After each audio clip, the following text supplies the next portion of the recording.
ay maligasya siya dahil ginawa po namin magkakapatid.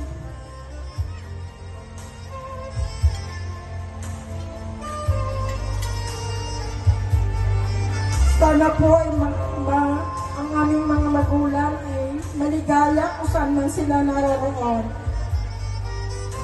Ang aking mga kapatid, si Rolly at si Leia, ang tangi ko pong hiling sa inyo na nagsama kayo ng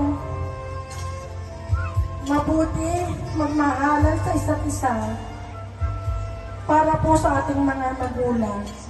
Maraming salamat po sa lahat ng mga tumalo sa araw na ito na kasal ng mag-asawa. Maraming salamat po sa mga tumulong at sa mga dumalo sa araw na ito. Maraming pong salamat.